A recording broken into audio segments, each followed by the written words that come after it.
কলকাতার শ্যামবাজার অঞ্চলে কিছুদিন আগেও ছিল মিত্রা সিনেমা হল। এই মিত্রা সিনেমা হলের আগে নাম ছিল চিত্রা সিনেমা হল।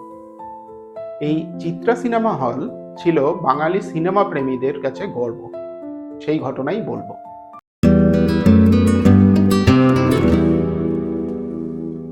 উনিশশো ২৭ সাল নাগাদ বাংলায় সিনেমা হল ছিল আনুমানিক ২৯টি। তার মধ্যে বেশিরভাগই ছিল ম্যাডান কোম্পানি।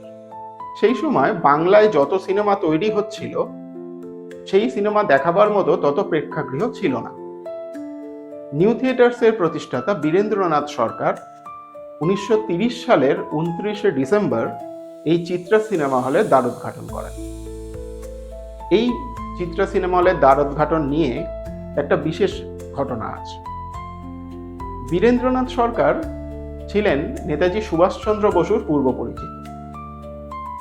তিনি চিত্রা সিনেমা হল উদ্বোধনের আর্জি নিয়ে নেতাজি সুভাষচন্দ্র বসুর কাছে যান এবং তাকে বলেন যাতে নেতাজি নিজেই এই চিত্রা সিনেমা হল উদ্বোধন করেন। নেতাজি রাজি হন, কিন্তু শর্ত দেন যে ওই অনুষ্ঠানে কোনো পুলিশি ব্যবস্থা রাখা যাবে না। বীরেন্দ্রনাথ সরকার পড়লেন মহান চিন্তায়। যে অনুষ্ঠানে নেতাজি নিজে উপস্থিত থাকবেন সেখানে তো সাংঘাতিক ভিড় হবে, তাহলে এত ভিড় সামাল দেবে কে? বীরেন্দ্রনাথ সরকার অবশেষে গিয়ে হাজির হলেন জব্বর আলীর কাছে। এই জব্বর আলী তখন ছিলেন খেলার মাঠের ত্রাস।